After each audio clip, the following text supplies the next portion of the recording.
नमस्कार, आप देख रहे हैं 4 PM और मैं हूं अभिषेक मिश्रा। बिहार की दो प्रमुख पार्टियों में संजय की क्या भूमिका है ये बताने की जरूरत नहीं है। महाभारत में किरदार थे संजय जो धृतराष्ट्र को युद्ध का हाल बताया करते थे अपनी आंखों के जरिए।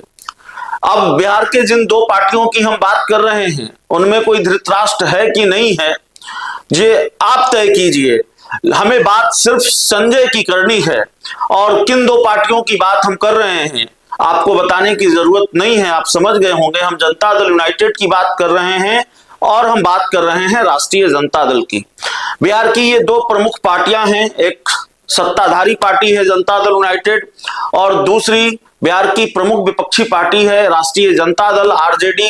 और दोनों ही पार्टियों में संजय की क्या भूमिका है बताने की जरूरत नहीं है। जनता दल यूनाइटेड में संजय झा राष्ट्रीय कार्यकारी अध्यक्ष हैं।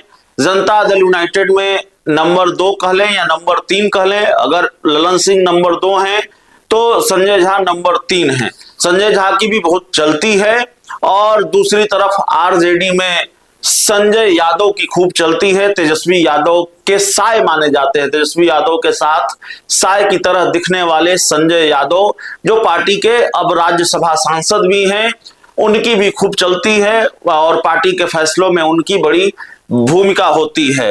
इन दो संजय की हम बात कर रहे हैं, आरजेडी के संजय यादव और जनता दल यूनाइटेड के संजय झा।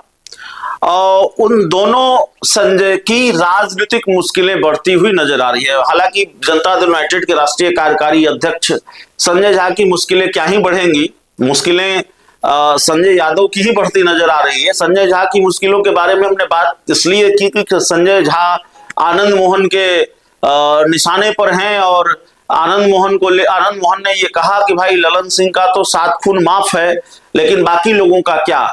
तो संजय झा निशाने पर है, नाम कभी नहीं लेते आनंद मोहन लेकिन संजय झा पर निशाना होता है और पार्टी के उन नाराज नेताओं के निशाने पर भी संजय झा हैं।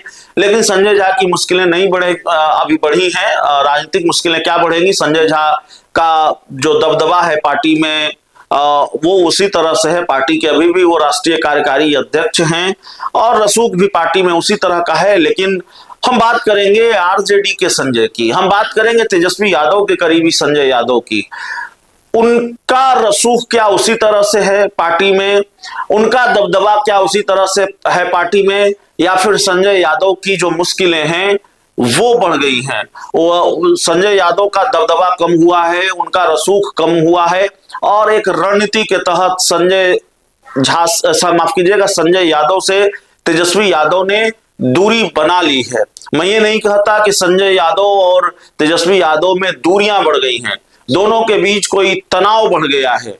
लेकिन आप सबको मालूम है बिहार की राजनीति की जो सामान्य समझ रखता है उसको भी ये मालूम है कि जो हालात बने 2025 के चुनाव नतीजों के बाद, उसके बाद अगर संजय यादव और तेजस्वी यादव दोनों उसी तरह से नजदीक दिखते, दोनों की केमिस्ट्री उसी तरह से दिखती और संजय यादव का जिस तरह से हस्तक्षेप पार्टी में था, पार्टी के महत्वपूर्ण फैसलों में था और तेजस्वी यादव जिस तरह से संजय यादव की सलाह पर पहले काम किया करते थे, अगर उसी तरह से करते तो पार्टी में बड़ी टूट हो जाती कि और टूट हो सकती है अगर आगे ऐसा देखने को मिला। क्योंकि एक बड़ा खतरा यह है, एक बड़ी नाराजगी संजय यादव से है पार्टी के लोगों में। संजय यादव को लेकर रोहिणी आचार्य नाराज, संजय यादव को लेकर तेज प्रताप यादव नाराज। तो तेज प्रताप यादव तो खैर आरजेडी में नहीं है लेकिन लालू परिवार का हिस्सा तो हैं, रोहिणी आचार्य लालू परिवार का हिस्सा तो हैं और बाद में रमीज नेमत का नाम भी इसमें जुड़ा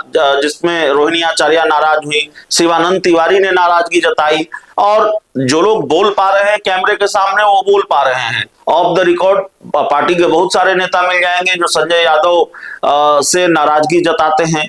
तो खबर आ रही है कि एक रणनीति के तहत ही सही पार्टी के नेताओं में असंतोष न बढ़े, पार्टी के नेताओं में नाराजगी न बढ़े, थोड़ी दूरी तो संजय यादव से तेजस्वी यादव ने बना ली है। रणनीतिक ये उनकी रणनीति हो सकती है, रणनीति का हिस्सा हो सकता है। अब दोनों में दूरियां बढ़ी हैं कि नहीं बढ़ी हैं और अब भी तेजस्वी यादव संजय यादव की सलाह पर कितना अमल कर रहे हैं ये तेजस्वी यादव जाने। लेकिन ये बात फिलहाल दिख रही है, जो बात समझ में आ रही है, जो देखने को मिल रहा है वो ये है कि संजय यादव अब उस तरह से तेजस्वी यादव के साथ नहीं दिखते। संजय यादव की भूमिका पार्टी में वो पहले वाली नहीं है जिस तरह से हुआ करती थी। उनका रौब रुतबा आरजेडी में उस तरह का नहीं है जैसे पहले दिखा करता था। और शायद लालू यादव का ये प्लान हो, लालू यादव के हस्तक्षेप के बाद ये हुआ हो, तो तेजस्वी यादव और संजय यादव दूर दूर फिलहाल दिख रहे हैं। अब जाहिर तौर पर ये कितने दिनों तक दिखेंगे या फिर संजय यादव की राजनीतिक मुश्किलें बढ़नी क्या शुरू हो गई है, यह भी अपने आप में बड़ा सवाल है। लेकिन राजनीतिक गलियारों में इस बात की भी चर्चा है और इस बात की बहुत चर्चा है कि संजय यादव और तेजस्वी यादव दूर दूर दिख रहे हैं। यह भी सवाल है कि संजय यादव तेजस्वी यादव कितने दूर कितने पास। इतना जरूर है कि जिस तरीके की केमिस्ट्री संजय यादव और तेजस्वी यादव के बीच पहले नजर आती थी वो दिखती नहीं है। और जितना करीब दोनों दिखा करते थे, संजय यादव का जो रौब रुतबा था, जिस तरह से वो पार्टी के फैसलों में हम भूमिका निभाते थे, वो बात अभी नहीं दिख रही है। तो शायद ये तेजस्वी यादव की रणनीति हो, लालू यादव की रणनीति हो, क्योंकि संजय यादव एक तरह से 2025 के चुनाव नतीजों के बाद आरजेडी के लिए विलेन ही साबित हुए। और कम से कम रोहिणी आचार्य उनको विलेन ही मानती हैं पार्टी के लिए, शिवानंद तिवारी विलेन ही मानते हैं। और आरजेडी में बहुतेरे ऐसे नेता मिल जाएंगे कैमरे के पीछे जो संजय यादव को विलेन मानते हैं। बहुत बहुत धन्यवाद।